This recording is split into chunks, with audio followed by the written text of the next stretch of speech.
In the intro, you may have heard that we call ourselves eco-socialist and anti-capitalist. But what does this mean? And what is capitalism? Why are we anti-capitalist? Well, socialism and capitalism are modes of production. Modes of production are the way that we organize property and labor in a society. The foundation for the modes of production, it varies throughout the different economic systems throughout the world and throughout history.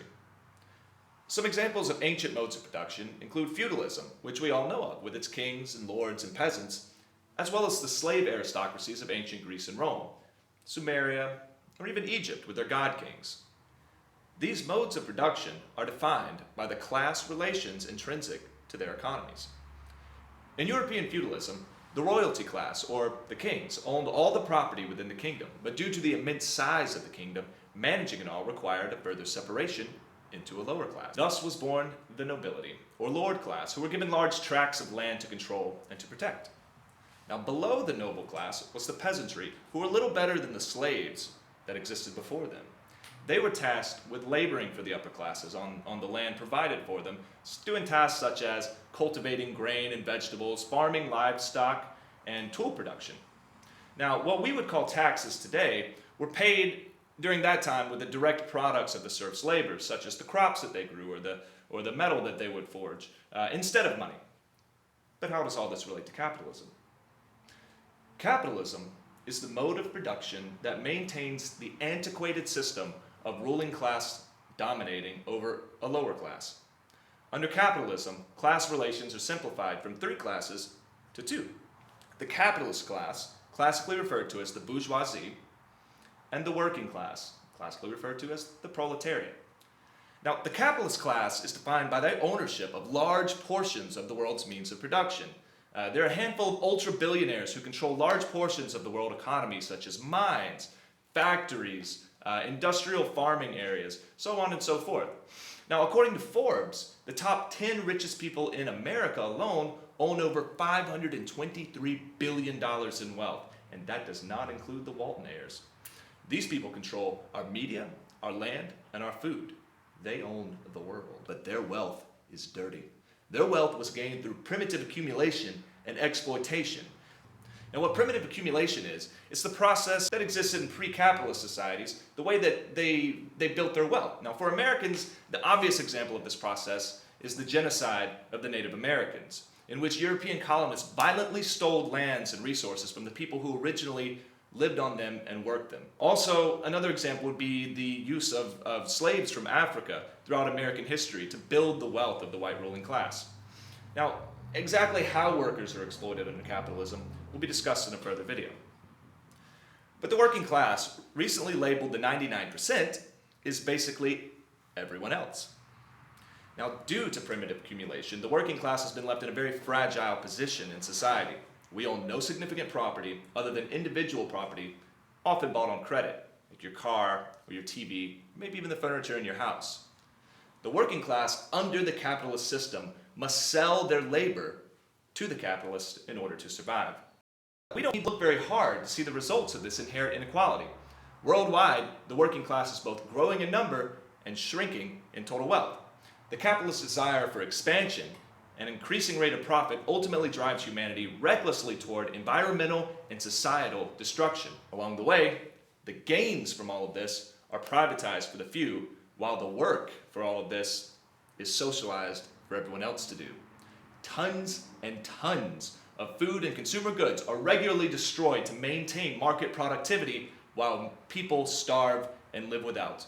One of my personal favorite anecdotes on this is that more Albert Einsteins have died in slums than have ever existed in the public eye. In America, there are over 20 empty homes for every homeless person in the streets, and 30 to 50% of all food produced in the world is thrown away and never even reaches a plate. Socialism is the answer to this inequality. This new mode of production is the first step to eliminating all class distinction within our society.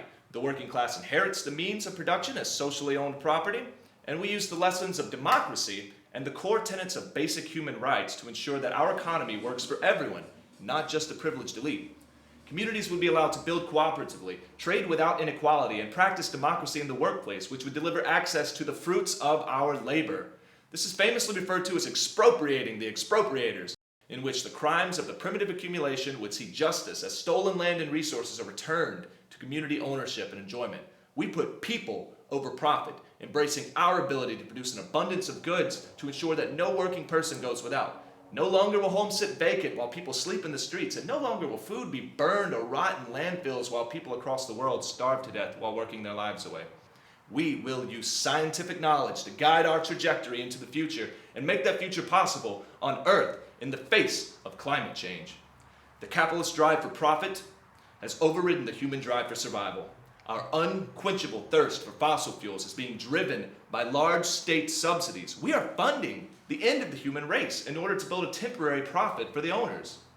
The hyperpotent influence of capital has set humanity down a path of self-destruction if climate change is not immediately addressed. This issue is one that must be solved by a complete restructuring of the way that we produce goods and consequently of our society. Can we expect the rich oil barons to willingly give up their fortunes and property? History and modern political rhetoric has proven that they will not. The working class must be given democratic control of their economy and the natural resources, as we cannot trust individuals with conflicting interests to ours to act. Under socialism, we will have the ability to fund a holistic education program that seeks to build a human race who values science, the environment, and all whom we share it with. Wealthy individuals supporting their interests through capitalist media and educational systems have the power to undermine our scientific innovation and the future of our race with science denial. We aim to deny them the ability to do so.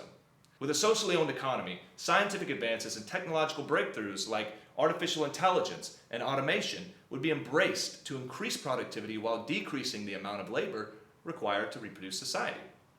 This results in a society where work eventually becomes an archaic relic of the past, and humans are free to fully explore their potential and interests.